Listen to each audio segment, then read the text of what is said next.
But we wanted education that really supports the practical application of what our students are learning directly to the students' lives as well as for their professional work. And of high importance is to be able to offer affordable educational programs. So to support your health as well as your thirst for knowledge, Hawthorn offers 2 webinar presentations each month in holistic health and nutrition at no cost because we believe in your commitment to ongoing learning. Well, greetings and welcome to Hawthorn University's webinar series. I'm Paula Bartholomew and I'm just delighted that you've joined me early for just a few announcements because I have invited nutrition educator Mira Desi to be with us for our Food News You Can Use segment. And during that, Mira is going to tell us about some over-the-counter cold and flu medications and what's in them. And then at the top of the hour, we'll begin the presentation, Stay Healthy with the Seasons, Top Herbs for Your Immune System with Rosalee de la Foret. So let's get started. Just a couple logistics here for best sound quality. Everybody in the audience is muted. We do encourage and value your participation always. So just post your questions, your comments by typing them in during the presentation using your webinar panel. And we'll have time at the end of Rosalee's presentation for the question and answer period. And then I'll present your questions. And we'll be posting information for you all throughout the webinar. So keep your eyes on the webinar panel too for some important time-saving tips that you'll find there. I want to let you know about a terrific new course that we have. Hawthorn's education director has developed and teaches the Nutritional Needs for Healthy Aging course. Dr. Janet Ludwig is teaching this, and if you want more details on it, you can find them on our website, so check that out.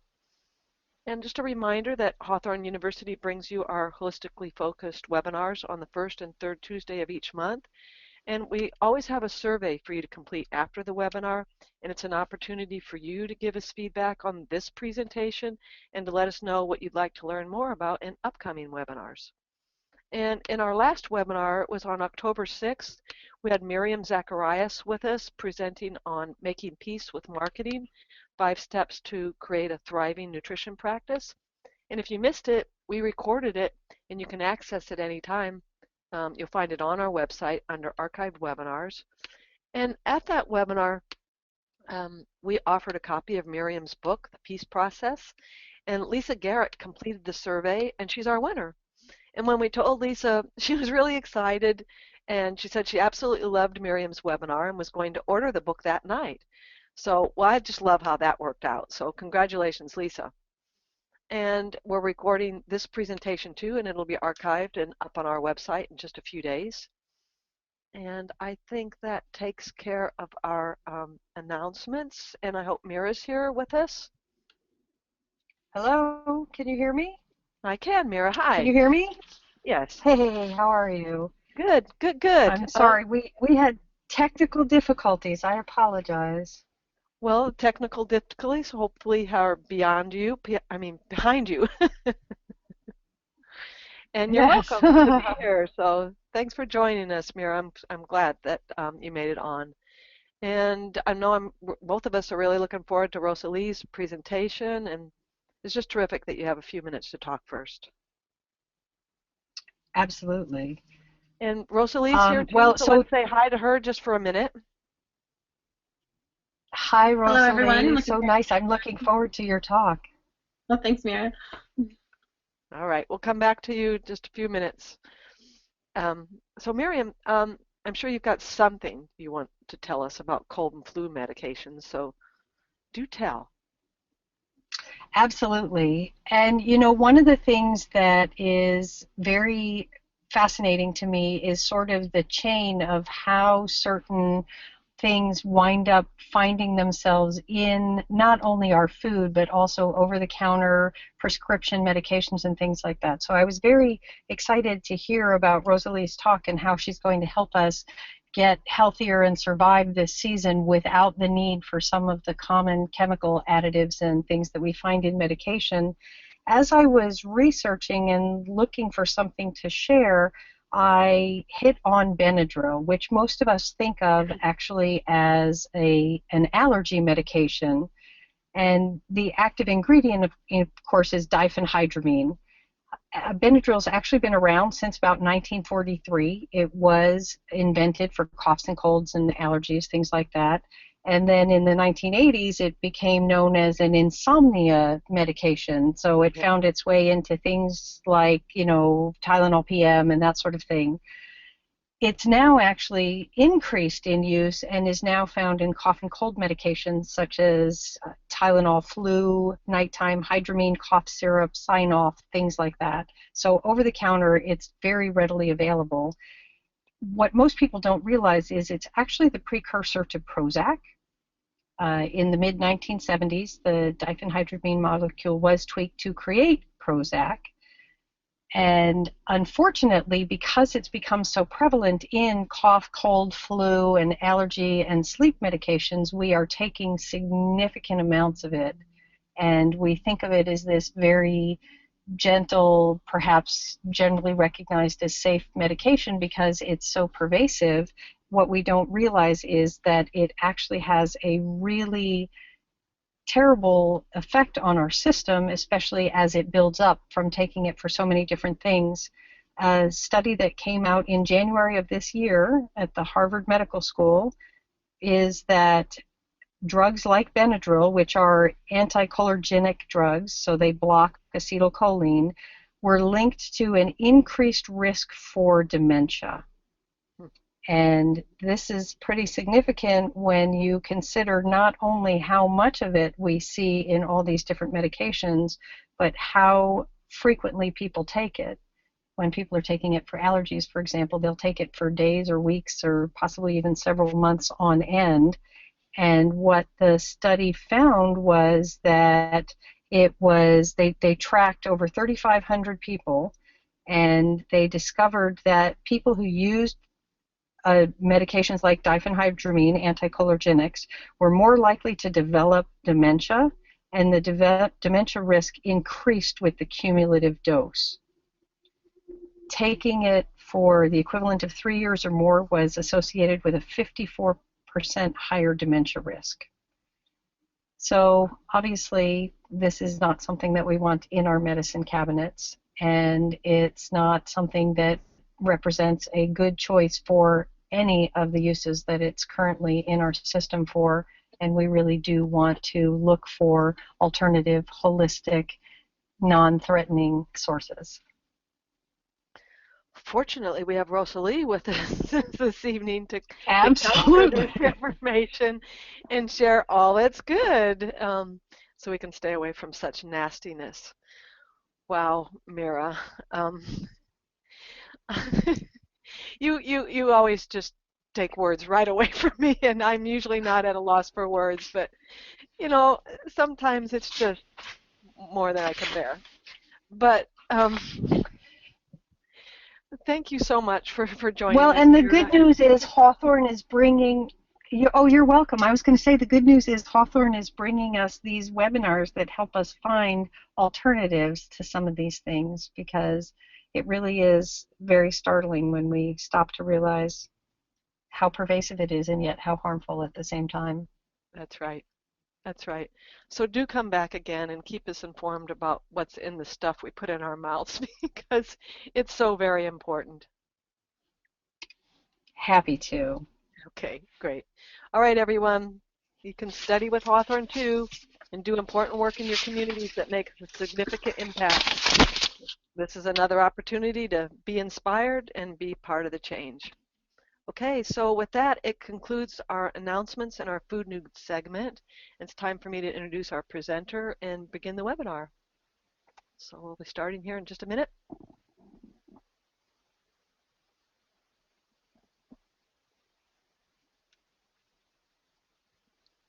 If you've just tuned in, let me welcome you to Hawthorn University's webinar series, and thanks for joining us.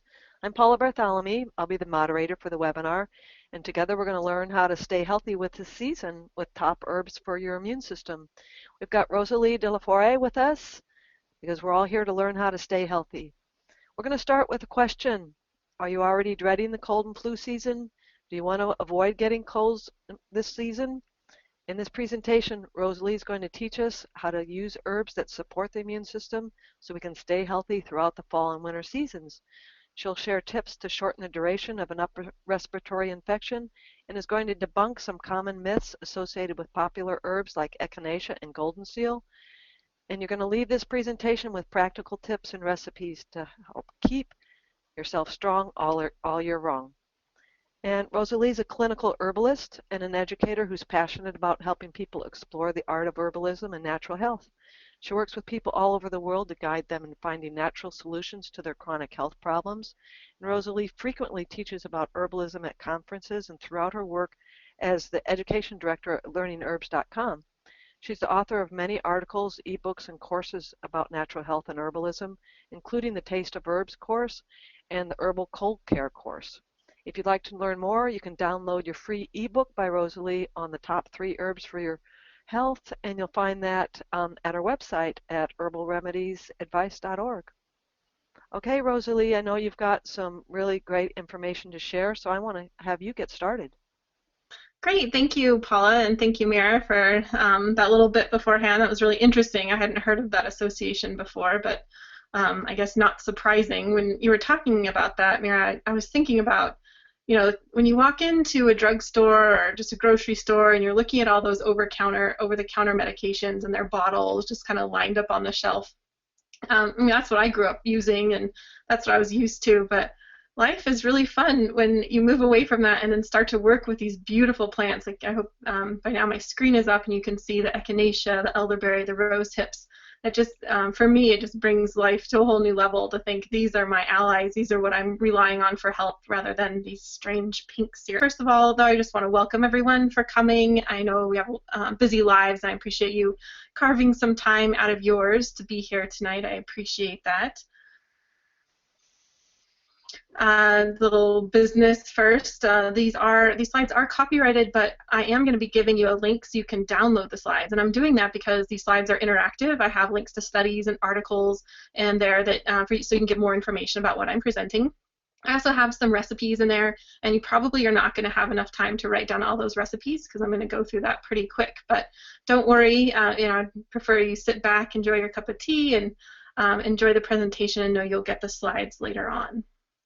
I should also mention this is for educational purposes, and this does not substitute for any kind of medical advice. So tonight we're going to look, here's our overview, and basically 3 main sections. One, we're going to look at holistic care for staying healthy. This is all about preventing ever getting sick. We're going to talk about why washing hands isn't enough. Then we're going to talk about specific herbs and nutrients for staying healthy. And then in the last segment, we're going to look at what herbs you can take at the first sign of an illness to help either stop that illness from fully coming on or to shorten the duration of it. So I love teaching about immune system health because really it's so holistic, it's so inclusive, and I often think of this quote from my mentor, Carter Purdy-Kalsa. It says, in order to get healthy, you have to be healthy. And that is essentially what tonight's presentation is about, which you're about to see.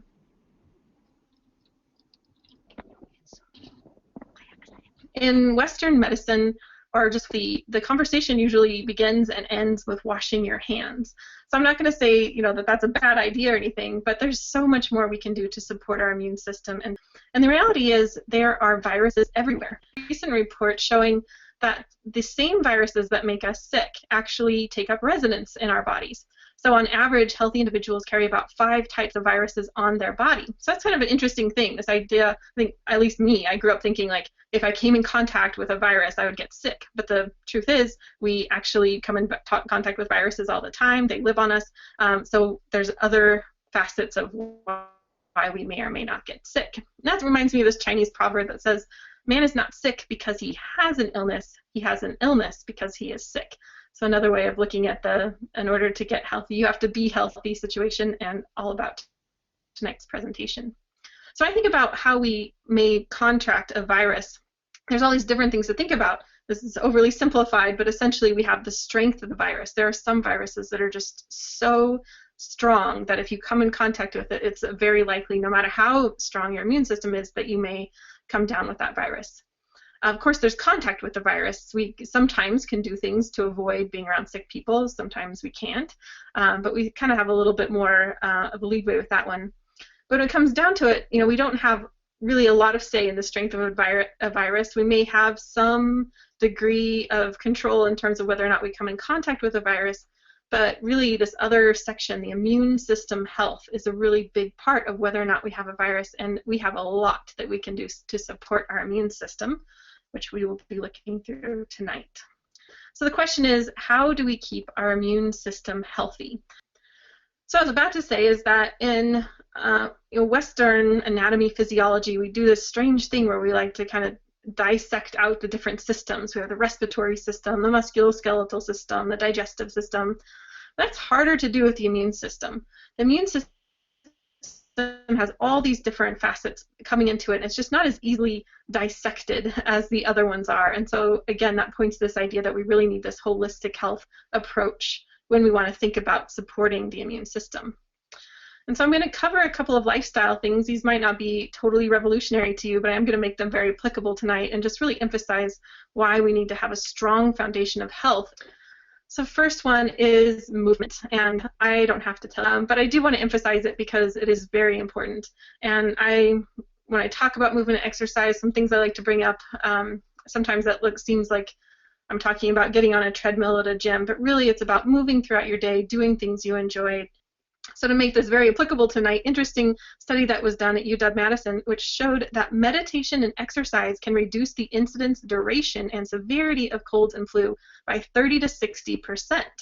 So Dr. Bruce Barrett, who was involved in this study, said this could be more powerful than flu shots, and he was not exaggerating. This year the CDC said that they estimated the flu vaccine to be around 23% effective. So let's hear it for meditation and exercise. Next one is forest bathing. Maybe this hit the headlines. This one definitely appeals to me because I live in the middle of a forest. So forest bathing, it's been shown, especially in Japan where they've been working on this, that walking in a forest, spending time in a forest actually activates the immune system. So I just love that. It's getting out in nature, spending time out there is actually good for us. So there's a link there at the bottom for any of these studies I'm talking about. I kind of threw out some little abstracts there, some highlighted sentences, but I encourage you to go back through this later when you have the slides and read more about these. Healthy digestion. So 80% of our immune system cells are in our gut. If our digestive system is running havoc, is not doing well, our immune system is definitely going to be affected. So this is something we really need to pay attention to. I work as a clinical herbalist. I work with people one-on-one, and I work specifically with a lot of different chronic problems. And it just never ceases to amaze me how many people come to see me for one problem, but like let's say they come for headaches, just to pick something randomly, and then as we go through their intake, I see that they have a lot of digestive problems, maybe belching, flatulence, nausea, what have you. And I ask them about these things. They say, "Oh yeah, but that's just normal." And the truth is, it's not normal. Ideally, our digestion is strong. While occasionally we might have these things happen, they shouldn't be daily occurrences or happen very frequently. So we could talk a whole night on keeping digestion strong. I'll mention a little bit again when we talk about spices later in the presentation. But suffice to say that if somebody is getting colds and flus frequently and they have these digestive problems, that would be a good place to start in fixing those. And then we have our modern day lifestyle. Maybe this might look like your lunch break, or this might feel like your day sometimes. Whatever the case may be, we can definitely argue that we live in a very stressed out culture. And that directly affects our immune system. The immune system's ability to regulate inflammation predicts who will develop a cold, but more importantly, provides an explanation of how stress can promote disease. When under stress, cells of the immune system are unable to respond to hormonal control and consequently produce levels of inflammation that promote disease. So it's really interesting links, is I'm sure just one example. I know we hear left and right about how problematic stress is. An interesting thing that we just really lived in a stressed out culture, so it's not just our personal stress. So the question is, how do we go from feeling like this to feeling more like this? This isn't bad. But what happens or is problematic is when we have this chronic stress. So I like to think of a day as going something like this. You wake up in the morning, maybe you have a lot of get-go, you get things moving, you have these peaks, and then you have these natural rest points and peaks and rest points. So in my mind, this would be, this little funky graph I threw up there would be like a good day. You know, sometimes you're up and moving and going for it. You have stress, maybe you have a presentation at work, you're taking the kids to school, whatever the thing is, but then you have these natural rests throughout your day.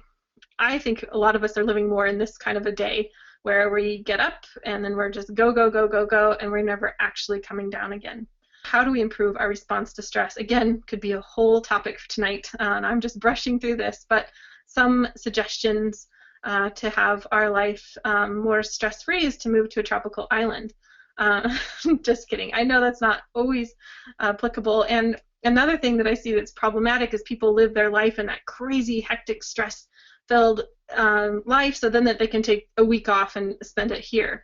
But instead, you know, my goal is to how can we incorporate this type of feeling into our everyday lives? And I know it's cliche, but I think it can be as simple as stopping to smell the roses, taking time to enjoy the world around us, taking time for deep breaths. Maybe that just means, you know, at work, taking some time several times a day just to really relax. Maybe that's in getting some movement into your life like yoga or Tai Chi, whatever works for you, but just recognizing it's normal to have some downtime, and it's so rejuvenative and really powerful for the immune system. Next up is social support and community. Social support buffers the adverse effects of stress on cardiovascular and immune responses, which can obviously provide numerous health benefits. There's an interesting article showing how immune system can get stressed with, say, spouses with Alzheimer's, but also how strong emotional support can support that, and also support immune system function in people who have severe immune system dysfunction. Next up is sleep. It's just amazing in our culture how many people don't prioritize sleep. Probably goes along with the stress that we're undergoing. But sleep, again, very important for immune system health. When students at the University of Chicago were limited to only 4 hours of sleep a night for 6 nights and then given a flu vaccine, their immune systems made only half the normal number of antibodies.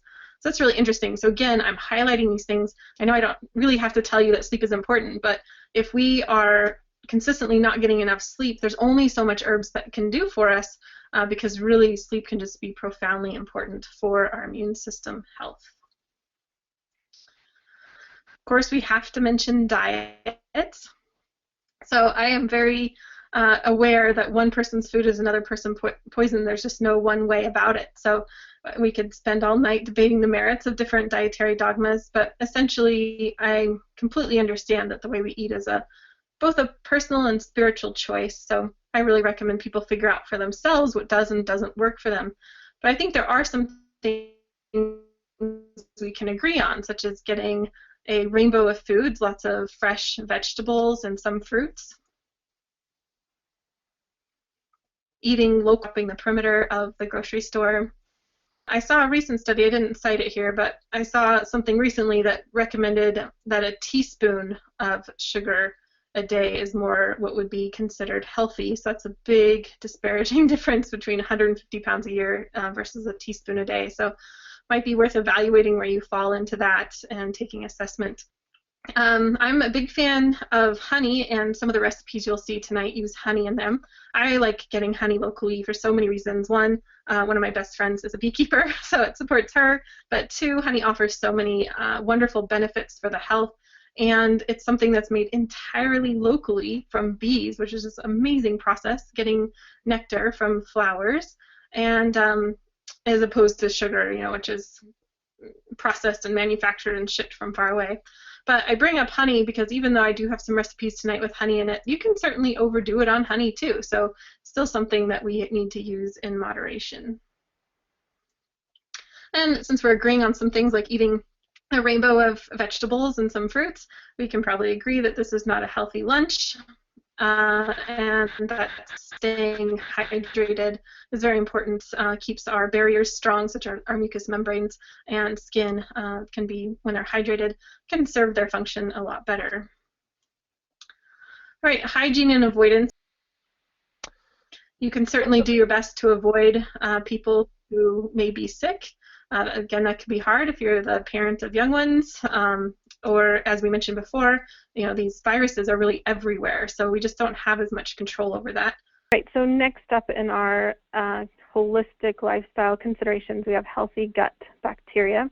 Yeah, we don't have a television, so I don't see a lot of commercials. But I was recently at a hotel, and I was so surprised, like every commercial was about killing germs, and there's really strong emphasis on that, and it's really interesting for me to see that.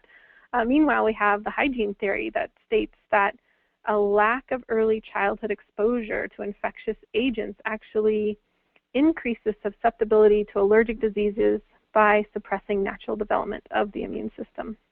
So some interesting studies showing that, but basically coming down to what doesn't kill you makes you stronger. So we have this culture that's really emphasizing this type of lifestyle. And of course, I'm not insinuating that we should live in filth or anything, but more that we should embrace maybe more of this kind of lifestyle, getting out, playing in the dirt, etc. So one study published in The Lancet in 2001, it looked at children who had large families, and especially those that grew up in farms, and they were shown to have less likely development of hay fever. So again, showing that this early infection or early exposure actually helped to strengthen the immune system later on. In 2002, a study published in the New England Journal of Medicine found that children exposed to endotoxins develop a tolerance to external allergens. That is, they're protected against allergies and asthma, which is majorly related to the immune system. So healthy gut flora, developing your own healthy microbiome, like I suggested, playing in the dirt, gardening, getting your hands dirty, eating a range of fermented foods, eating vegetables from the garden, and if there's a little bit of dirt on your carrot, that's okay. You're getting those healthy microbiomes within that, or healthy gut flora within that. Then, of course, we have things like fermented foods such as yogurt, miso soup, so nice, especially this time of year, and things like kimchi and sauerkraut, which I make a point to eat every single day. Okay, so we've come a long ways here. We've gone over a lot of our healthy, holistic lifestyle choices, whether it's diet, playing in the dirt, getting fermented foods, sleep, community support, and movement. And next we're going, just reiterate why I bring all this up is because if I think about this whole circle of health, in my mind, lifestyle is a huge part of that. So again, I'm giving this presentation about herbs, but I want you to have the most success you can with herbs, and I think the best way to go about doing that is to support it with these lifestyle choices. Let's talk about herbs to keep us healthy. So these are ones we could take every day just to support and nourish our immune system. In herbalism, we call these immunomodulators.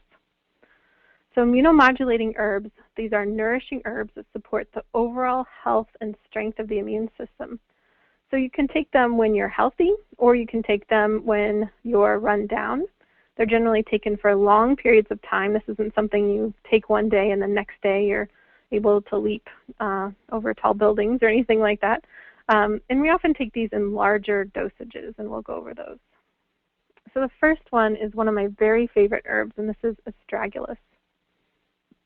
Astragalus is in the pea family, and it originally comes to us from Chinese medicine, but has been very strongly adopted by many Western herbalists. There was an interesting report that Paul Bergner did, and he showed it was in the top 20 herbs used by Western herbalists.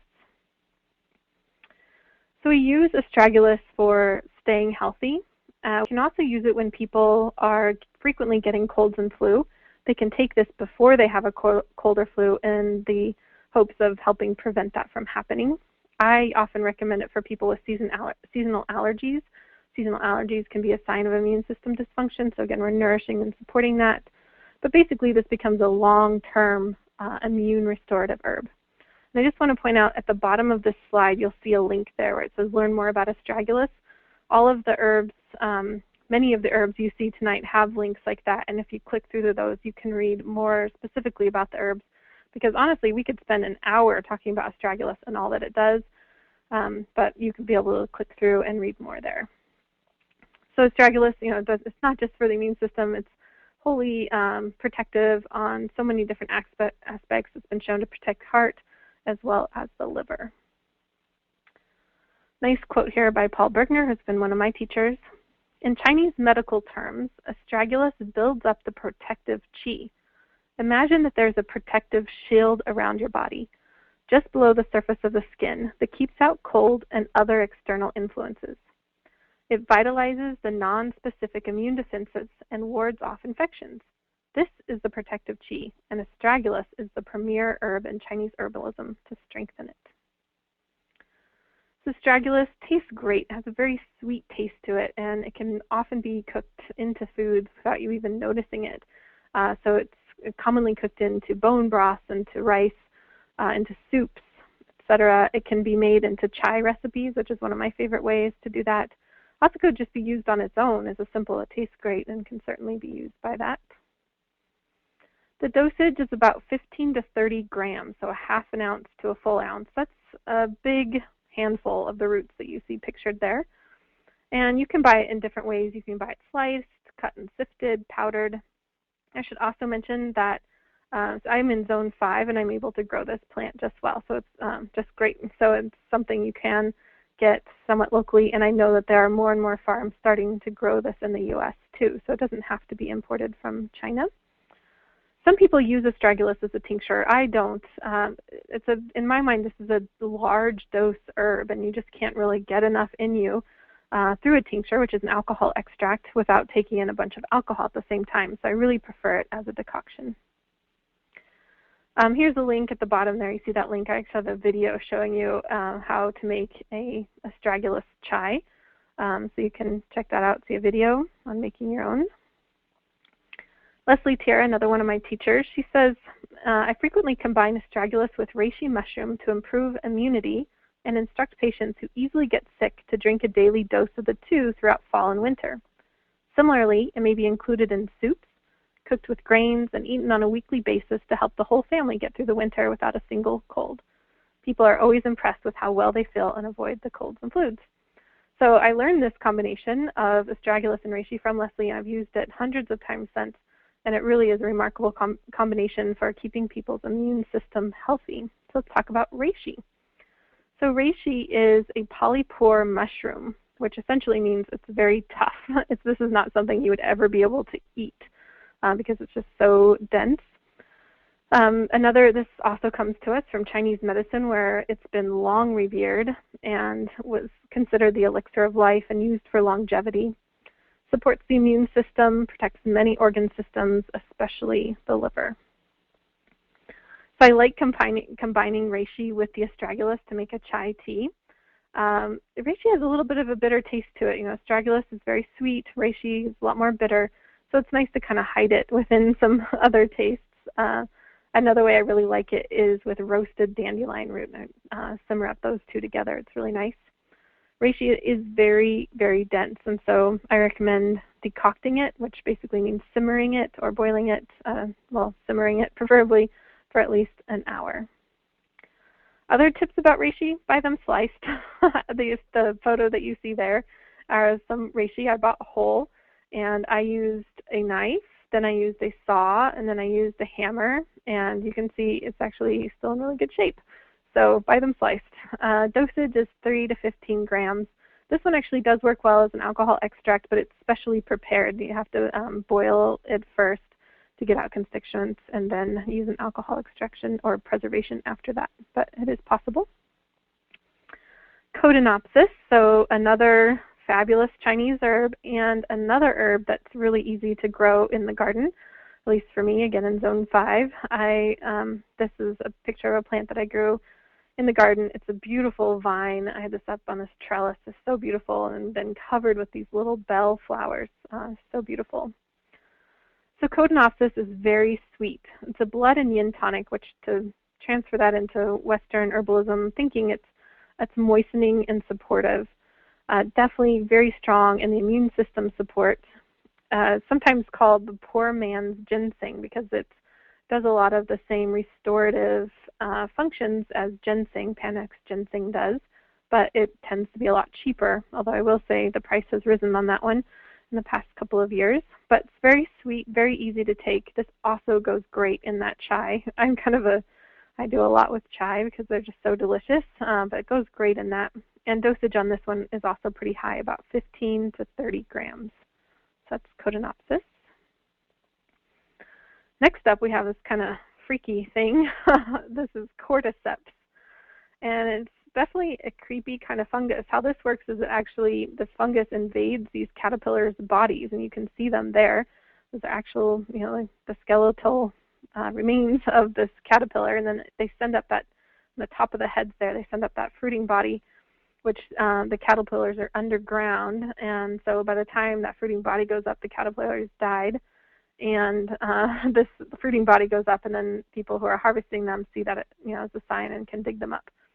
Sounds lovely, huh? But actually a very amazing herb, and I guess we're using herb here very liberally, but definitely used in medicine. It became really famous because in, I don't remember the year, but in Olympics, maybe in the 90s or so, there was this Chinese team that just came out of nowhere, were taking all these gold medals. People were very surprised, accused them of dosing, and then it came out that they were using cordyceps, which is just a powerful way to increase your energy levels. So the price of this thing just shot up astronomically, and if you wanted to buy cordyceps like you see pictured here, it would, last I checked, I think it fluctuates a lot, but last I checked it was $10,000 for a kilo. So it's pretty impressive.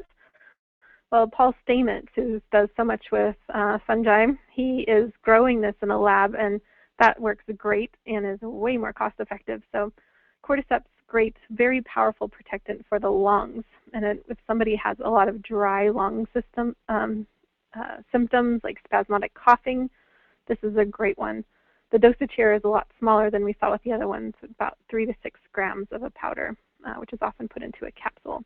Historically, it was actually cooked into duck. I've always wanted to try that, but haven't done that yet. All right, next up, ashwagandha. This is another, these are all my favorites, I guess. I chose them. But Withania somnifera, ashwagandha. This one comes to us from India. You can also grow this one fairly easily. It's like growing a tomato plant. So if you can grow a tomato plant, you can grow ashwagandha, sometimes referred to as Indian ginseng.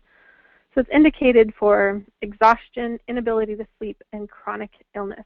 I especially think of ashwagandha if somebody just can't sleep, because this is just a wonderfully supportive herb. It's not like a sedative. It's not like taking something that knocks you out. It's more just somehow establishing a way to get you to sleep reliable every night.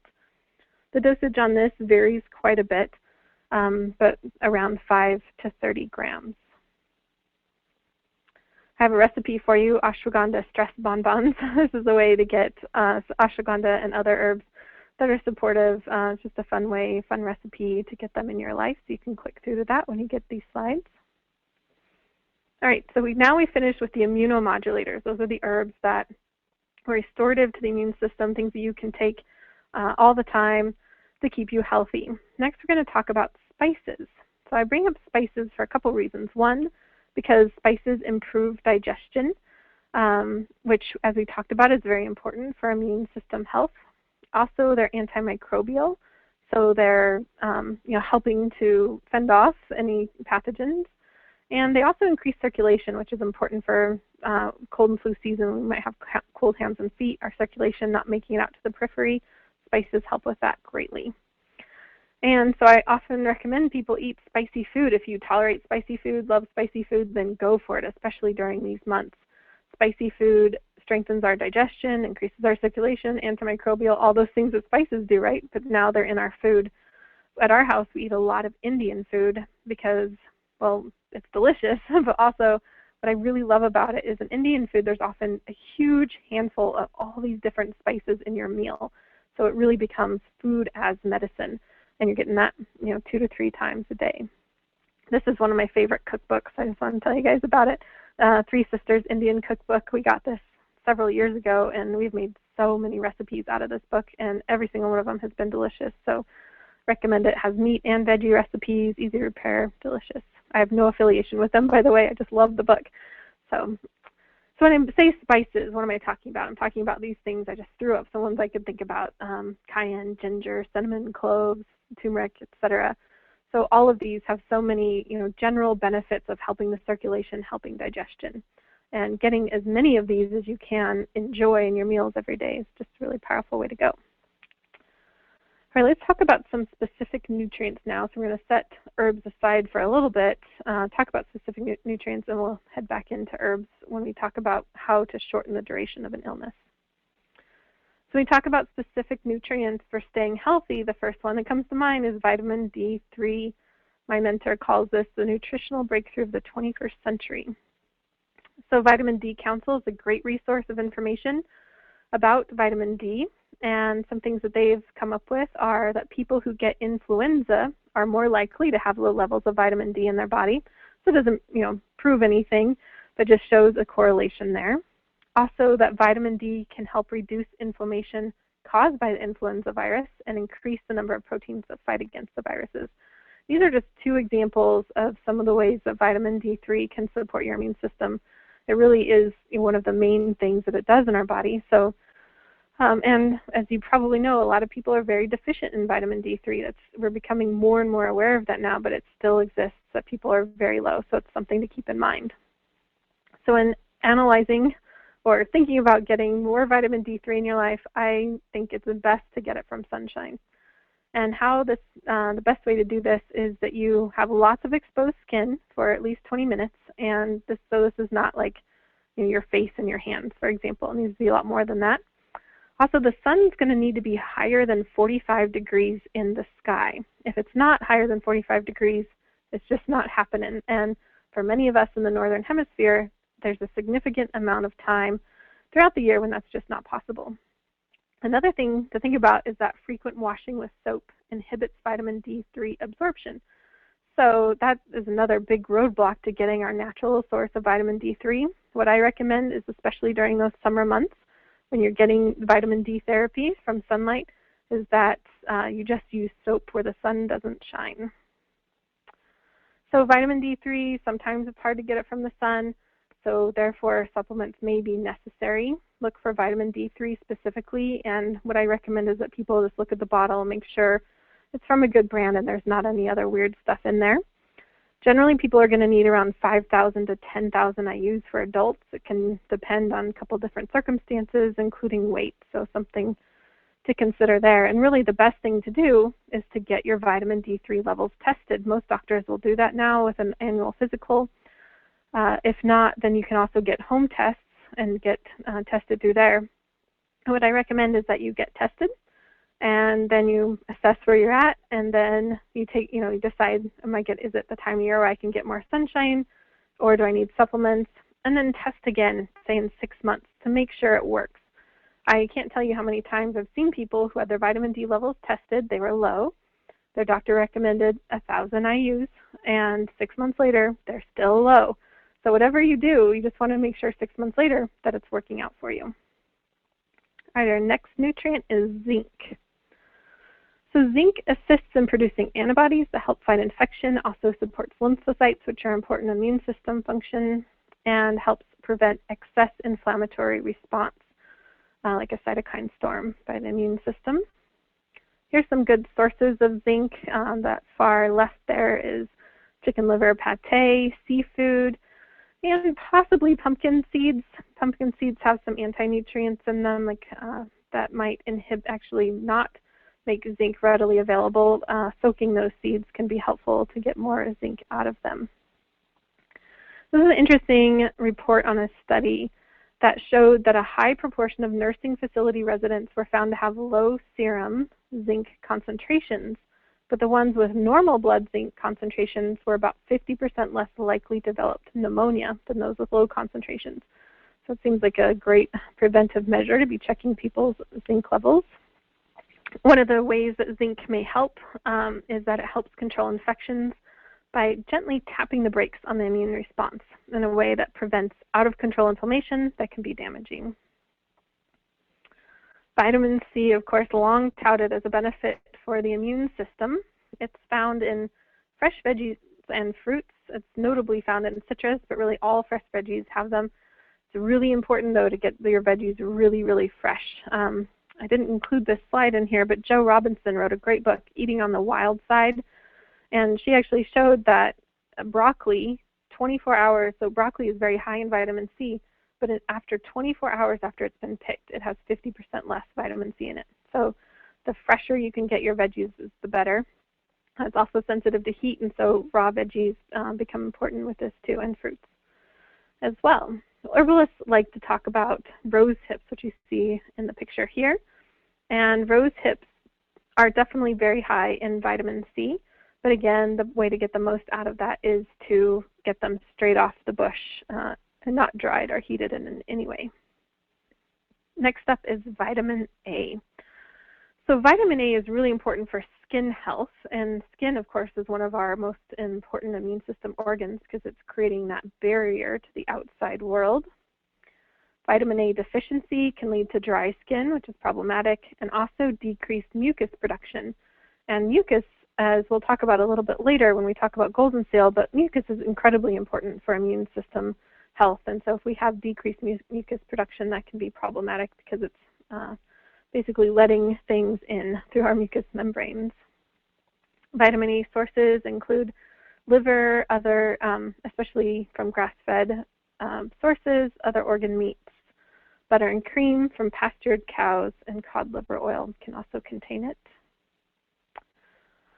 Okay, so just to reiterate a review, we've covered immunomodulating herbs, which we can take to help us prevent an illness. And we've talked about specific nutrients that would be good to assess in our life and make sure we're getting healthy amounts of. So now we're kind of switching gears slightly to think about the things that we can do when we start to feel an illness coming on.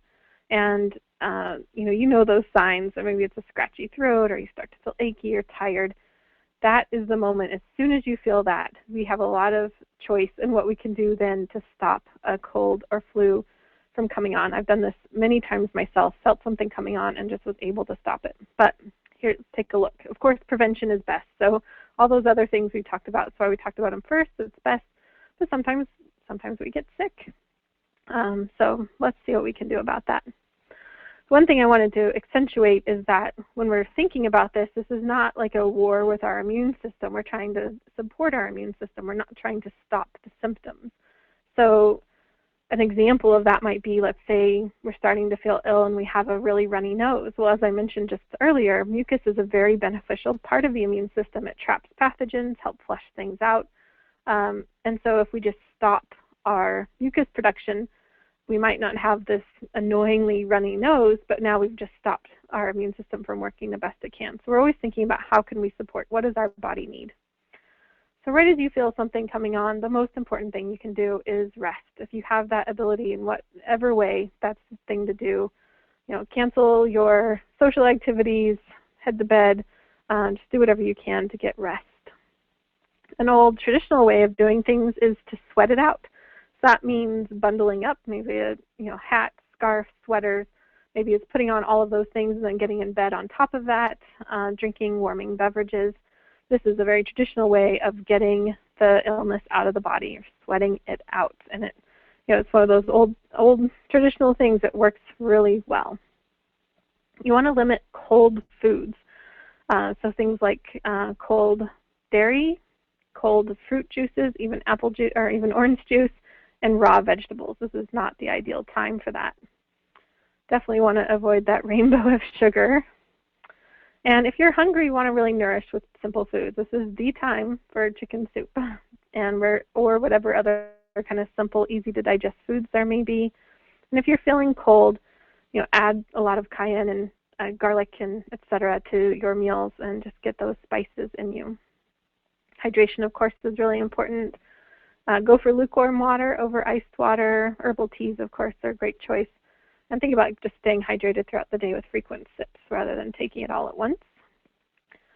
Essentially, as we start to come down with a cold or flu, we're given the opportunity to listen to our body and to respond accordingly. So if you're cold, do your best to warm up. If you're hungry, eat simple, nourishing foods. If you're not hungry, don't eat. If you're tired, then, of course, rest. All right, we're going to dive back into the herbs now, and we're going to talk about a different section of herbs. So we've talked about immunomodulators. Now we're going to talk about immunostimulators. So immunostimulators enhance specific aspects of the immune system, like phagocytosis, which we'll talk about in a moment. These are less balanced energetically than immunomodulators, and so they're generally taken for a short time. So tonight's presentation isn't including a lot about energetics, But essentially, our other herbs we talked about were more almost food-like herbs. These are more medicinal in action. We just want to take them for acute situation. So let's compare those two. We have the immunomodulators. They're taken for a long period of time. They're energetically closer to neutral. They usually have sweet, bland taste to them. They're balancing. There are many tonics in there. Immunostimulants are taken for brief periods of time because there's an acute situation that needs to be addressed. They're energetically more dramatic, and just to make this simple of what I'm referring to, if you think about how hot a cayenne pepper is, like you couldn't eat a bowl of cayenne peppers, but you could eat a bowl of, say, shiitake mushrooms, for example. So these herbs are very stimulating. So phagocytosis, I'll just refer to this later. I just want to mention what it was, though. I think about it as being the Pac-Man of the immune system. So you have these phagocytes, and they come in contact with bacteria, they recognize them, they absorb them, and then they can be flushed out of the body. And so if we have something that stimulates phagocytosis, then it's helping this basically very important immune system function when there's an invading pathogen. All right, elderberry. This is hands down my favorite way to go. When I feel something coming on, I reach for elderberry, and I can't tell you how many times that I've stopped something from fully taking hold, or that I've heard other people do the same thing. So again, you're taking this right as you feel something coming on, and you are taking in very frequent dosages. And it's a food-like herb, so you can take it pretty frequently. There's so many ways to enjoy elderberry. It can be made into a syrup, a tea, a tincture, a wine, a jam. Of course, if you're taking it to avoid getting sick and you're taking it in high frequent dosages, I'm going to recommend maybe a tea more than the wine necessarily, but I just put that up there to show you there's really lots of great ways to get elderberry in. So many benefits to elderberry too. So I recommend taking 1 to 2 tablespoons of the syrup every hour, even every 30 minutes. I just go for it. I mean, I make a whole big tea and I just drink that throughout the day. One caution is that too many raw berries could cause nausea. The interesting study in Norway, researchers gave 60 patients who'd been suffering from influenza-like symptoms for less than 48 hours, either 15 mils of elderberry 4 times a day or a placebo syrup. On average, those receiving the elderberry syrup reported that their symptoms were relieved 4 days earlier than those taking the placebo. As an additional benefit, those taking the elderberry syrup reported using significantly less over-the-counter medications. So great stuff. That was, if you're going to have one thing on hand over the winter to stop you from getting a cold or flu, elderberry is the way to go. Here's a recipe for a very simple elder syrup, and I'll let you grab that from the slides later. But basically, you're just getting some elderberries, you're simmering them in water, straining them off, and adding honey to taste. All right, Echinacea, our beautiful Echinacea, possibly one of our most famous herbs. So this one specifically increases phagocytosis, used historically from everything from syphilis to rattlesnake bites, and actually has a very fascinating history. And you can click on that link below and you get the slides to check out more about Echinacea. Echinacea, famous for colds, but I think of it as more specific in that it's a great lymphagogue, which lymphagogues help move the lymph in our body. So if you're sick and you can feel your lymph glands that are swollen, that's a great indication for Echinacea. It's an alternative, relaxing diaphoretic, antimicrobial, and sialagogue. And if those terms are unfamiliar to you, check out that monograph there in the link. I love this quote by King's American Dispensatory. This is a very famous eclectic manual published in 1898, but still highly relevant today. Herbalists are still referring to this text. So I'll read this to you. Under the older classification of remedies, Echinacea would probably be classified as an antiseptic and alterative. Strictly speaking, it is practically impossible to classify an agent like Echinacea by applying it to 1 or 2 words to indicate its virtues. The day is rapidly approaching when these qualifying terms will have no place in medicine, for they but inadequately convey to our minds the therapeutic possibilities of our drugs. So I love this quote because basically the authors are saying Echinacea is so amazing. We can't just sum it up by saying it's a lymphagogue and an alterative or whatever, which is kind of interesting in today's age because what we've essentially done within the mass marketing of Echinacea is that we've turned it into the cold and flu herb. So I can often envision the Lloyd brothers rolling over in their graves about that one. So Echinacea can be used at the very onset of a cold or flu to help stimulate the immune system, help stimulate the phagocytosis, as well as I'm sure it does many other things. It's not really ideal for the duration unless you have some indication like the swollen lymph glands that I was speaking about before. So think about Echinacea for the very beginning, not the duration. And I already said that. It's almost like I wrote these slides. I also think of Echinacea specifically for infections, like infected wounds. It works amazing for that. And one of my favorite things for Echinacea is actually for boils. I've seen it clear up a lot of cases of chronic boils before. So a lot of uses for Echinacea that go way beyond even what I've mentioned. But I just wanted to reiterate that really if you're going to try and use Echinacea to help stimulate your immune system, it's best at the very onset. One way I generally use elderberry for that purpose because I find it's more reliable. But one way I do use Echinacea is if I'm going on a plane or going to be otherwise involved with a greater germ of masses, then I go for the Echinacea in those situations just to kind of give my immune system a little boost when it might need it. So when you're thinking about Echinacea for the onset, you want to use frequent doses. I often use it as a tincture. Might do 30 to 60 drops of a tincture every hour. It can be used as capsules. It's not really my recommendation. I've used the tincture or decoction of the root before that.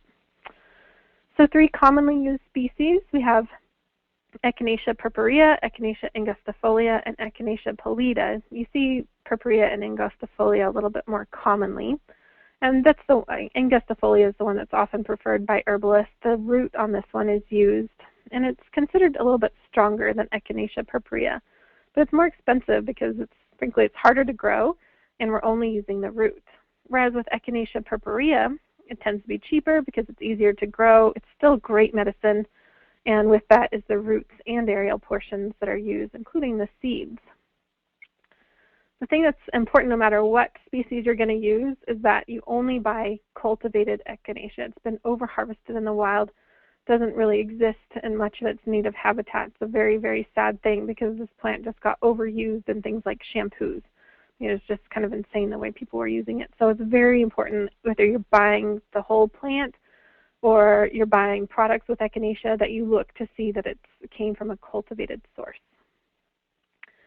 All right, so what about Echinacea and goldenseal combination? That's one you frequently hear about. You can buy it in pretty much any health food store. But it is not my preferred combination. In order to explain why, let's talk a little bit more about goldenseal. Goldenseal's beautiful understory plant grows in the eastern forests of the United States. It is also highly endangered in its native habitat. So this is another one you only want to buy cultivated. And if you're buying a product with it, the product should state that it was cultivated. Typically, the rhizomes are used, but there's really some interesting information about the leaves being used. We'll have to see how that develops. So energetically, goldenseal is cold and it's very drying. It's very astringent. So without going too far into energetics, why this is important is because, as I was talking about earlier, the goldenseal, when you take it, if you take it in a good enough dose, it will actually stop your mucus production. So that can be very problematic, especially at the onset of a cold or flu. It's really not what you want to do. The other thing is that goldenseal is very cooling. It's very bitter. It's often just not what we need energetically. So if we're feeling cold at the onset of a cold or flu, we don't need things that make us feel more cold, right? We're thinking more about things that'll warm us up. So goldenseal really doesn't make sense. The other reason it doesn't make sense is because I just hear this all the time. People say that I take goldenseal for my colds because it's this, it's an herbal antibiotic. Well, there's a couple of problems with that one. One, colds and flus are caused by viruses. So taking an antibiotic, whether it's a pharmaceutical antibiotic or some type of herb that works similar to that, is not going to be helpful. The other thing is that goldenseal just isn't a broad-spectrum antibiotic. It can help to decrease pathogens, works great for that, but it has to come in contact with those tissues where those pathogens are at. So you can't take a pill of goldenseal and expect it to work in other places in your body besides where it comes in contact with your digestive system. I do love goldenseal. I've kind of said all these negative things about it, but I really love this plant. I'm trying to grow it for the second time. It's kind of a finicky plant to grow. Hopefully this time it'll take. But I love it for mucous membrane infections like chronic sinusitis. It can be used for vaginal infections. Really great for ulcers. It has clinically been shown to be effective against H. pylori, which is kind of a, well, we won't get into that, but basically can be one of the factors involved in having ulcers, but it also helps to heal up ulcers. It stringes the tissues, helps tighten and tone them together. So again, by cultivated only, consider growing it. It's an endangered plant. Dosage, 3 to 6 grams on that, and there's some dosage suggestions for tincture. I tend to use it as a powder. Spices, we're going to talk about spices again because they're also relevant here. And we're going to talk about a couple in particular. First is cayenne. Cayenne, again, remember we're talking about things to do at the very onset of a cold or flu.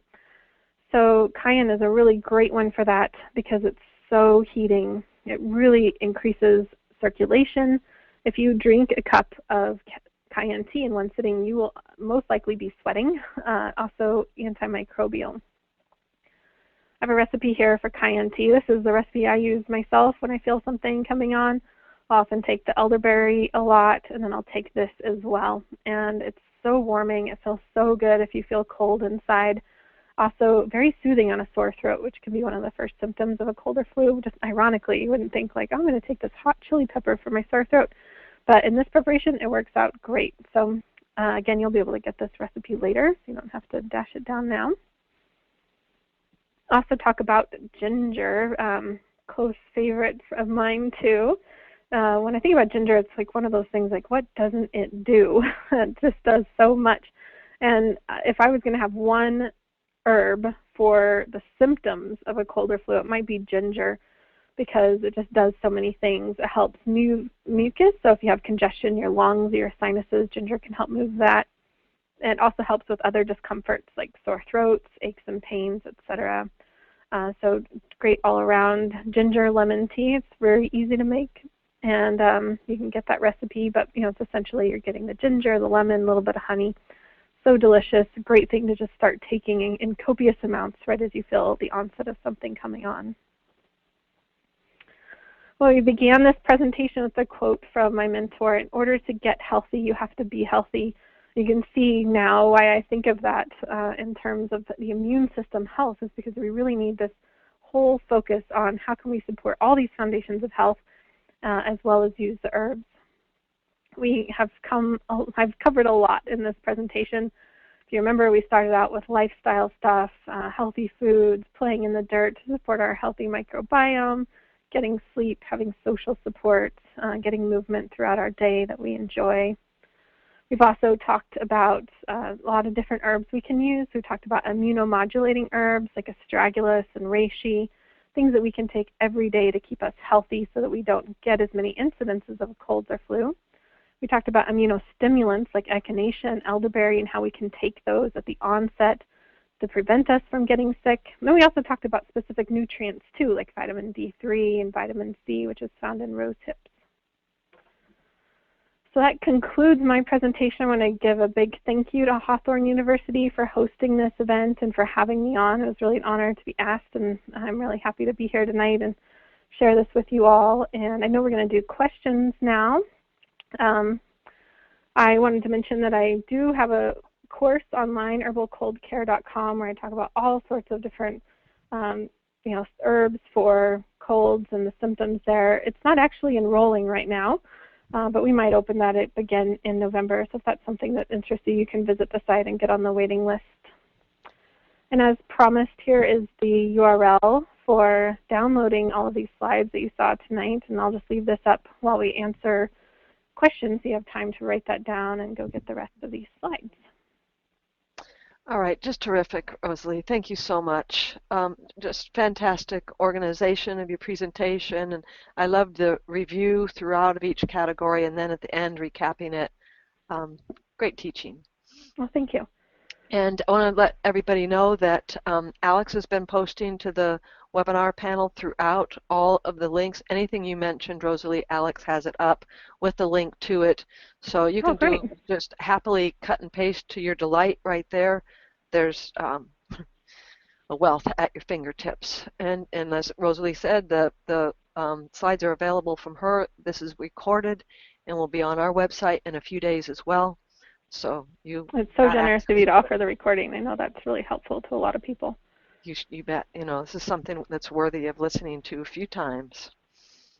And yeah, I just loved it as you were going through your favorite herbs, that you were addressing my favorite herbs, and as promised, your top tips and top herbs and your favorites. Elderberry, it's one of my all-time favorite too, certainly this time of year. I can't just having enough of it. So plant them if you can grow them. They're wonderful trees. And I liked seeing also your Echinacea cold and flu remedy. That was a good balance to our talk in the beginning before your presentation with Mira Desi when she was talking about the ingredients in Benadryl. And just so grateful overall for this whole presentation that we have so many options for taking care of ourselves with herbs and diet and lifestyle, and we're not reduced for Benadryl and other pink yucky things. Yeah, they know that the pink syrups. That's right. That's right. So there are a number of questions. One of them, you had just talked about sinuses and infections and viruses and things, and so this was what's something that somebody can take for a serious side infection, a sinus infection. You had just talked about goldenseal. Do you want to say anything more about that or anything else? Yeah, I could say a couple of things about that. So if someone has a chronic sinus infection, there's a couple of things to consider. One is that they're showing now that most sinus infections are actually fungal in nature, which you think about how many people have been given antibiotics for these fungal infections is just a very sad thing. So that's just something to keep in mind. And goldenseal does work great for fungal infections. It works great when it can come in contact with those tissues. It's also great because goldenseal is what we call a mucous membrane trophorestorative, and that it restores function to the mucous membranes. And when someone's had a chronic sinusitis infection, basically their mucous membranes become problematic. They need to have the tone restored, and so goldenseal can really help with that. But there's actually, there's several different herbs that I would think to, look towards in those situations. Goldenseal is definitely a big one for me. It's cooling, it's drying, can help restore the tone to the mucous membranes. Yerba Santa is another one that's great. It's YERBA, Yerba Santa, and that one is more warming and spicy in nature, so it just has a different energetic to it. And we didn't really talk about energetics tonight, but it's really a big part of herbalism, is looking at who is the person, what's going on for them, and then how to assess the plant energetics, whether it's cooling or warming or drying or dampening. So it kind of comes down to what is the person's particular symptoms, and then how we can best choose the herb for that symptom. Because you could have 10 people with a chronic sinus infection, and those 10 people may, there might be 5 different herbs that would really work, differently for all of those people. So that's, herbally, that's something to consider. And then something I've just seen in clinical practice is that, if people are having recurring sinus infections, they might want to look at their relationship with dairy. I've seen that a couple times where people have chronic sinus infections and they're just eating tons of dairy all the time. And once they knock that out, then those infections go away. And also, I've worked with several people who it's like anytime they got a cold or a flu, they just knew it was going to go to their nose and get stuck there. And if that's you, then there's things you can do to prevent that, and that might be these mucous membrane trophorestoratives like goldenseal, yerba santa. It might be looking at the diet. It might be taking proactive things like if you do get a cold or flu, to be taking herbal steams, or just somehow making sure that movement is happening in the sinuses and that congestion isn't getting stuck there. So that was a crash course in chronic sinus problems. Very good, though. Thank you so much.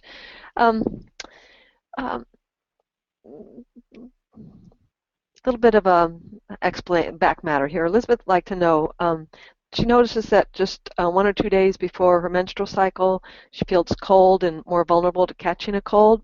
It's happened a couple times in the last year. Body seems to go through extreme change in terrain 1 or 2 days before menstruation to the extent I'm susceptible to viral attacks. Can you advise what I can do to boost my health and prevent catching the cold during these periods?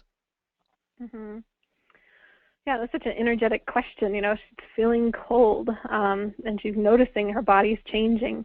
Mm-hmm. So that's definitely how, as an herbalist, I like to think rather than think of a disease. It's like, what's going on with this person? Mm-hmm.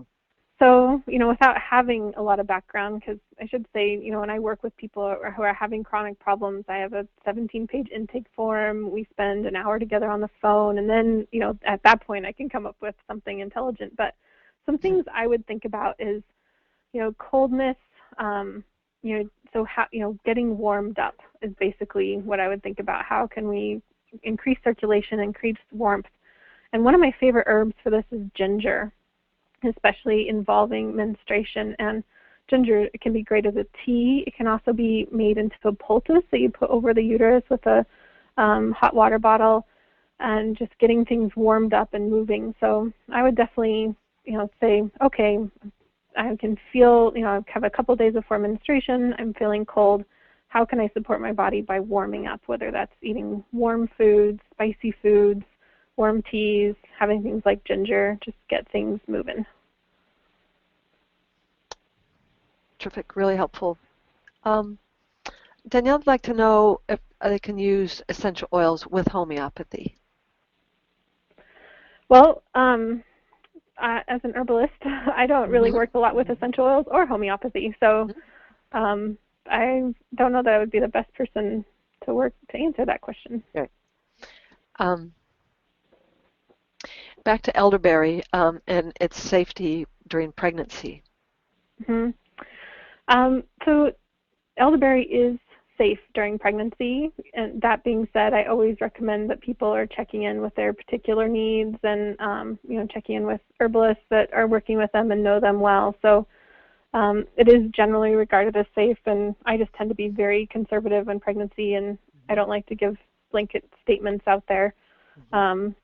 So generally considered safe, and also just looking into it to make sure it works well for you and that you don't have any special situations that would need to be taken under consideration. And all of our previous suggestions that lacked any caution at all, you drink copious amounts all day long, would start with a little bit and build up and see how you do. Yeah. What if someone doesn't have access to fresh herbs? For example, you spoke about rose hips. If they're dry, would they have any vitamin C left? That's something I wonder a lot. And I think if I had $1 million, I would do so many different studies on plants to see what's in there and what's going on. And I think that there is still vitamin C, but just all these different things depend on how long ago were they harvested, how are they dried, those types of things. So if we're using the dried rose hips, we're just not going to get quite as much. But there's certainly some in there. You just want to use a preparation where you don't heat it up. I did a fun recipe last year where I took all these different powdered herbs that were, high in vitamin C, and there was acerola berry and amla berry and rose hips, and they're all powders. And I mixed them together with some honey and made them into little pills. So, I don't know how much vitamin C was in there, but they tasted, they had that citrusy, ascorbic acid taste to them, a tart taste to them. So I'm just going to assume that there was a lot in there and eat them ad lib. So, but yeah, these things, it's just hard to know because I haven't had them assessed, and I don't know. But, in that case, there's always fresh vegetables and fresh fruits, and just kind of, it's always great to get a big variety of foods, so we're getting in so many other nutrients, and so I would just go for whatever is available for you and get a variety in. Okay. Doug says there's a number of herbal remedies that include ginger, and last year you got a horrible hive reaction, and about 90% sure it was the ginger. So I wonders if you could suggest a good second choice to replace ginger. Yeah, I have a couple things to say about that. My best friend gets insomnia when she eats ginger. And for me, it warms me up and helps my digestion, and it's so yummy. So, and this, Doug may get hives from ginger. So there's always these kind of strange idiosyncratic reactions, and that's just a good point that Doug brings up. I may love elderberry, but somebody else might easily get nauseous from elderberry. So it always comes down to what works for the individual. And herbal energetics, like looking at the person's constitution, can really help figure that out. And on the second thing I wanted to say about that is that certainly idiosyncratic reactions can happen. What I suggest with people do is that they test the herb 3 times, because whenever we try something new, it can be really easily we can really easily point our finger to it as maybe is the cause. So an example might be, which I've gotten a lot, is that somebody said, oh, I took those herbs today and I got a headache. I think the herbs have caused my headache. And that may be the case. It also may be that they didn't sleep well that night, they didn't drink enough water that day, they had stuck in traffic, their boss was mean to them, whatever case may be might have contributed to their headache, but because the herbs are new, they're able to point their finger at it. So I'm not saying that Doug is not getting hives, and consider because of ginger, and considering that that's kind of a more serious reaction, he may not want to test it over and over again to be really sure, but just this question kind of brings up that opportunity to, it's a good idea to test the herbs 3 times and be sure that that is what's causing the situation. But, Doug might be getting hives from ginger. He might not want to be pressing that over and over again to experience the hives over and over again, which I would not blame him. And so now I have the tough option of coming up with an herb for that. Well, a couple things I think of. Garlic, it's not like garlic is ginger or anything, but those are both warming, pungent, spicy herbs that can help get things moving. So that works great. Cayenne is a lot spicier than ginger, but can also do a lot of the same things in response to helping with the sore throat, relieving aches and pains, or warming up the body. When it comes to congestion and coughing, which we didn't really cover tonight, so maybe I'm going off on a tangent, but elecampane is one of my favorite ones. It's also warming and spicy. So those would be some suggestions for the ginger. All right, thank you. And staying on ginger just for one more question, with your cayenne tea, would there be any counterindication of adding ginger to it? No, you could certainly try that out. I got that question. It's like, okay, you can combine the cayenne tea and the ginger lemon. It's got 3 things going up that get combined really well. So go for it. Okay.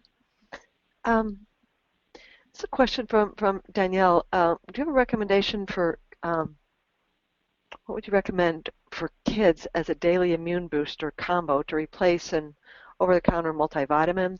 A combination that tastes good or can be mixed with something, but that you can be pretty sure kids will be okay taking. So the question was specifically about a multivitamin? No, it was about a daily immune booster combination to replace an OTC multi. Okay.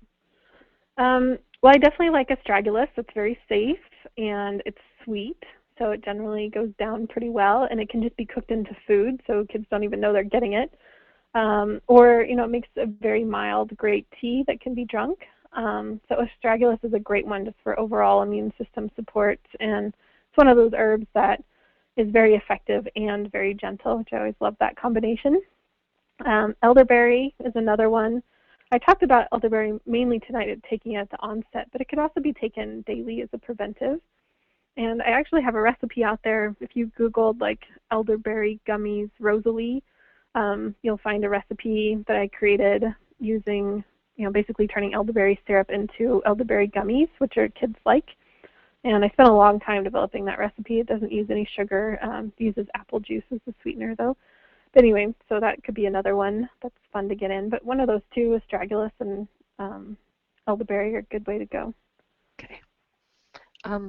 And staying with babies, kids, with honey being considered unsafe for babies under 1 or 2, but they don't like to use sugar either, do you have any suggestions for syrups for babies?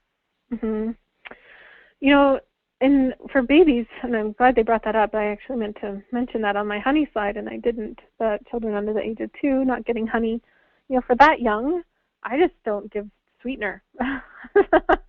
So, they often don't need to have nearly the amount of sugar or sweetener that kids need, or not need, but grow accustomed to as they get older. So in that situation, I just leave it out. Maple syrup can be another alternative sweetener choice for that situation. And there's also herbs you can, if you're thinking about a syrup, like a syrup is soothing, it's coating, it's protecting on the throat, so it's nice. That's actually what those sugar properties do, the coat and protect.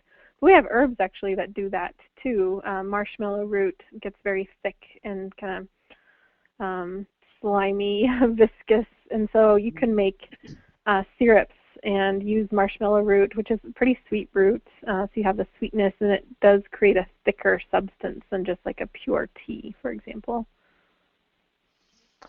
Okay, I just want to check in about time. We were doing good on questions. The longer we're here, the more questions there are. Of course. Sure. But we're doing well. I want to know if you want to go 5-10 more minutes. I'm happy to stay and answer questions. Okay. If you're happy to stay. Oh, yeah, we'll stay then. People will be Right. delighted. All right, let's come back to food a little bit. Understand the reasons for avoiding cold food at the start of a cold, especially raw vegetables, since they're high in phytonutrients. I'm sorry, I didn't quite hear the question. Okay. You spoke about avoiding cold food when somebody's starting to get a cold. And so they're wondering about having raw vegetables, and wouldn't they be beneficial since they're high in phytonutrients?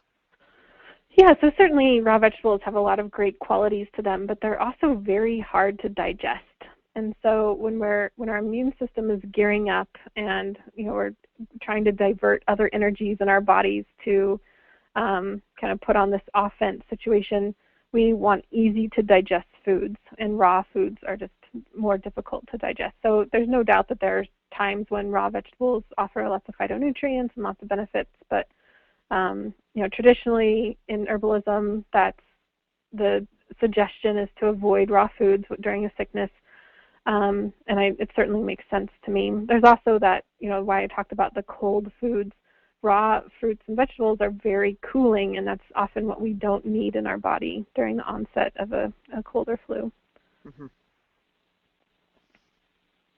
And most of us don't really crave, a raw kale salad when we're coming down with something. It comes down, so a lot of it's just common sense. It's like we're reaching for that ginger honey tea, or we're reaching for that chicken soup. Right. More easy to digest foods. All right, and people can get stuck in what we think we should do or what we've been told would be good, and so yes, listen to ourselves as well.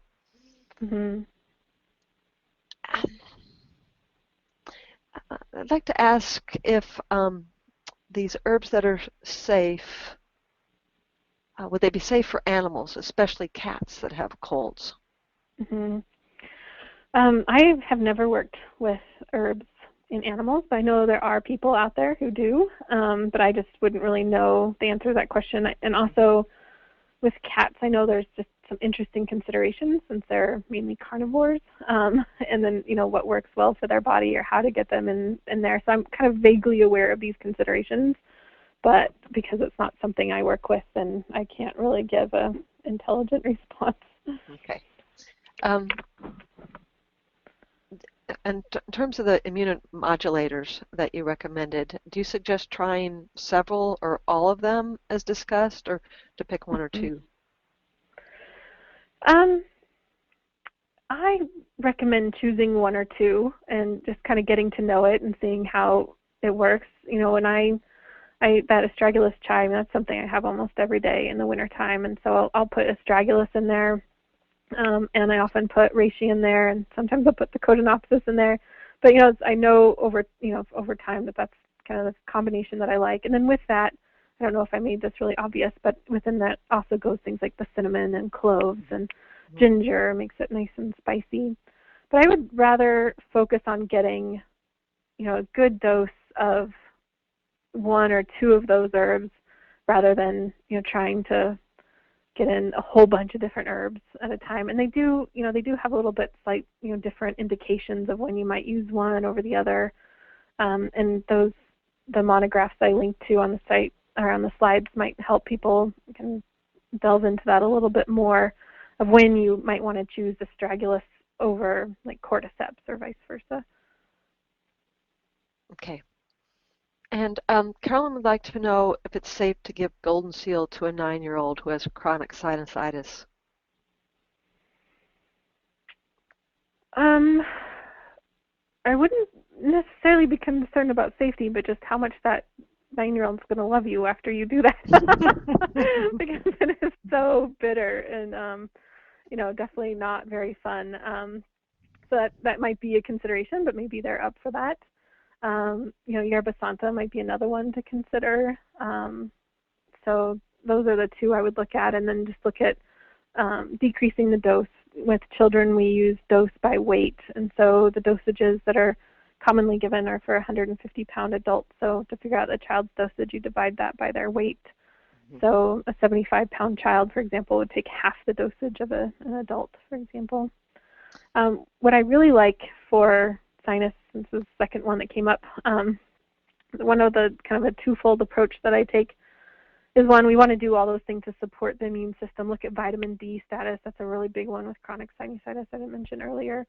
So you want to look at those kinds of things. But what we really want to do is get the herbs to the sinuses and like right on there. So there's things like neti pots that can be used, but you don't really want to use a neti pot, which is basically this nasal irrigation. You don't want to use that if there's lots of stuffiness. And so what I like to do is do an herbal steam. And basically this involves making a tea of herbs in a bowl. It's a hot steaming bowl of these herbs, and you put your face over it, of course, being careful that you don't burn. It's not too hot, but just hot enough. Then you put a towel over your head to kind of make this, tent of steam. And so you breathe in that, and that can be really helpful for getting the sinuses moving, clearing out the sinuses. So then you can use a neti pot. And I really like goldenseal in a neti pot for that situation. And herbs to go in the herbal steam, so many to choose from. I really like chamomile a lot. That works really great. Evergreens work nice, like all the pines and Doug firs work nice for that too. But eucalyptus would be another good one. Basically these aromatic plants, thyme, another good one. But anyway, so basically this twofold approach is like, let's clear the sinuses as best we can and then get the medicine, get the herbs on those sinus cavities or mucous membranes there. Thank you. Yeah. Andrea has a 12-year-old daughter who has trouble sleeping at night and wonders if the stress support balls would help with this. She actually has naturally low levels of melatonin. Yeah, so the stress support balls could be nice. I would take out the Luthro that's in there, which is kind of more stimulating, and increase the ashwagandha. Ashwagandha is definitely safe for most people. Other things to consider is a lot of great herbs that are very gentle and safe that can help support sleep. Chamomile, lemon balm is a couple of my favorites for kids. Assessing if there's a need for more magnesium in the diet or possibly supplements. Magnesium is one of my go-tos for helping support sleep. And then having a really, and maybe she already does this, having a really strong, consistent sleep routine for going to bed has just been shown over and over to be really important for kids and adults alike, and just helping them wind down for the night. Getting rid of screen time an hour or two before bedtime, dimming the lights in the house. Like, it's a very strange world we live in that we have these really bright daytime lights in our house until the moment we go to sleep. So going, dimming things or going to candlelight a couple hours before bed can also be really helpful too. Warm baths, another great way to just kind of wind down for the night. Lavender, another really wonderful aromatherapy use in baths, but very calming, relaxing, just help get you in the mood for going to sleep. I'll try not to yawn now. It's so relaxing. Just the thoughts of it. Thank you. This is a question about astragalus, and if you can use it when you have a fever, not to treat the fever, but to boost the immune system. Mm-hmm. Good question. I didn't really talk about this, but generally astragalus is used when you're not sick, and the traditional use of it is that you specifically, in most cases, you don't take it if you're sick. And there are some exceptions to that. Like, for example, if somebody's chronically weak and they're sick and they just can't seem to get better because they're so weak, then astragalus can be used. But kind of a general rule of thumb is that if you're already sick, you don't use astragalus. So that was a good question.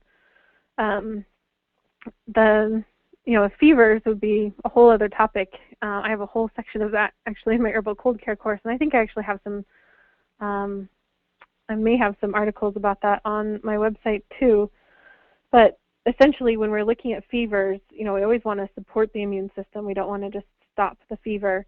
We also want to really look at what kind of fever it is. So sometimes people have what we call a cold fever. So their temperature is high, but their body is shivering, and they feel cold. And essentially what's happening is the hypothalamus has put the set point of the internal temperature to a higher level, and the body is shivering and doing all it can to warm up to that level. And we think it does this because basically we're making our bodies an inhospitable place for pathogens. So we're kind of showing them the front door, and so to speak.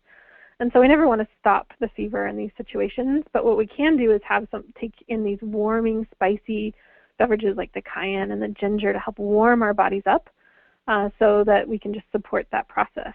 We also have, part of the fever process where we feel hot, irritable, maybe tense, and we're not sweating, but we just feel really restless. In this situation, we generally use cooling herbs, and it's not in any way to suppress the fever, but these herbs can help open the capillaries and essentially let the heat out of the body, and help bring on the sweating if necessary. So herbs we use for that are like yarrow and elderflower. So the fever question, we just want to look at really, what's going on with the fever. Then we have like the fevers that go back and forth. So a whole big, all these different topics within there. But the quick answer would be I would not take astragalus during a fever. Okay. But good qualification for it, the answer. Appreciate it. And you talked, the herbs that you mentioned to support immunity, would they be appropriate for someone who has autoimmune, like rheumatoid arthritis or MS, or would they be too stimulating? Yeah, so the immunomodulating herbs that I covered early on in the presentation, those are generally safe for people with autoimmunity, but because we're now talking about a serious, complicated, complex disease process, there's undoubtedly going to be special considerations for those people. So on the whole, I do tend to work with a lot of people with autoimmunity because it's something that I've gone through in my own life, and so I tend to attract people who are also going through that. And so I can say that I often use those herbs for people with autoimmunity, but there can be some more special considerations, especially if they're taking medications like methotrexate, etc. So those are some things to consider. Immunostimulants, especially Echinacea, is generally not recommended for somebody who has an active autoimmunity concern going on. Elderberry, I don't know of any problems there. Elderberry works in this entirely different way. It's really high in flavonoids, and one way that they think that it works is that the flavonoids within elderberry actually inhibit viral replication. So, virus gets in your body, the virus decides it wants to hang out and replicate.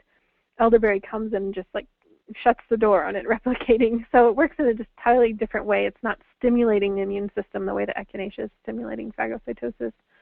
So Echinacea, again, definitely not used with autoimmunity, but those other herbs, there's more of a possibility there. And so when you have this special case of history or current disease process going on, or any other kind of special considerations, working with an herbalist or somebody who's well versed in herbs and choosing herbs for the person is a great way to go.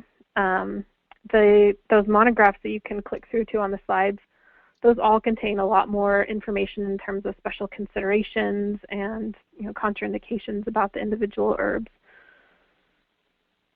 I hope that was thorough. Absolutely, very. Thank you. Deirdre asks if adding astragalus to elderberry syrup, and wonders if that's okay.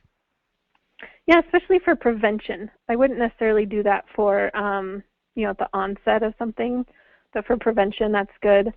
The only kind of minor consideration is that astragalus, we're taking, ideally, to get the most benefits from astragalus, you're taking it in these big amounts. So 30 grams a day, for example, which is a big handful of the herbs. It's tough to get that in a syrup preparation, because if you used 30 grams in your syrup preparation, but that syrup lasted you for a week or 2 weeks, then you're essentially getting your daily dose spread out for 2 whole weeks. So does that make sense? It's just kind of a dose thing that it might not be, but there's no harm in it, certainly, and a little bit here and there could certainly add up. But if you're expecting big things from astragalus, then I would go towards that more, 30 grams a day dosage. We're asking for some clarification about, you talked about goldenseal coming in contact with tissues that helps sinus infections. Wondering how this is done and so that it gets to where it needs to go. So I think it was not just sinus infection, but any kind of mucus involved situation. Well, I'd kind of mentioned vaguely about the neti pot and goldenseal, so that's one way to get it to the sinuses specifically. And how you do that is you make up a saline solution, and it's a 1/4 teaspoon of salt dissolved into preferably distilled water, because you want that water to be very clean. And so you make a saline solution, which is just going to be less abrasive for the mucous membranes. And then you add a little bit of goldenseal tincture to that, like 15 drops per the cup. And then that can be used in the neti pot to get it directly on the tissues. If it's mucous membranes through the digestive tract, then taking it as a powder is a good way to go. So when I work with people who have ulcers and I think that goldenseal would be a good match for them, then they can just take the capsules and it gets directly to their ulcer in the digestive tract. I use it a lot for inflammatory bowel disease and inflamed mucous membranes in the intestine. So again, taking that as a powder, it's just going right there. As for vaginal infections, it can be used as a suppository, vaginal suppository, and so get directly to the tissues in that way. Trying to think of other ways. It's used for conjunctivitis, so it can be applied in an eye wash. That's good. That's going around. Well, a follow-up here to Echinacea goldenseal, you see it in combination a lot in formulations, and you suggested that it wasn't recommended, and people want to know the reason. So the reason why I don't think that is a good combination for colds and flus is because, one, I don't think goldenseal is a good choice for a cold or flu. It just doesn't make any sense. It wasn't used like that historically. Like, it's basically something that's been just mass marketed and kind of sold as a good idea. But when we look at how herbalists use goldenseal, that's just not how they use it. So there's a big kind of gap there between how herbalists are using it and how the health food stores are using it. I think that combination could be a good combination for other situations, but just not for the cold and flu. The other thing is that, I don't think I mentioned this explicitly, but buying cultivated goldenseal root, which I think is the only ethical choice here, is very expensive. Last time I checked, it was $160 a pound. And so to use something that's that precious, whether, first of all, I'm not recommending that people use it wild harvested, which is a lot cheaper. But that, to me, is not ethical. So I'm recommending that if people use it, then they use the stuff that's $160 a pound. And I just think there's a lot better choices for a cold or flu than something that costs, hundreds of dollars a pound. I'm trying to think of a situation where I would think of using Echinacea and goldenseal. It's just kind of an interesting combination because one, Echinacea is doing so many things, but it's moving lymph and it's boosting the immune system, whereas goldenseal is like astringent and cold and tightening and toning things. It's just it's a really odd combination.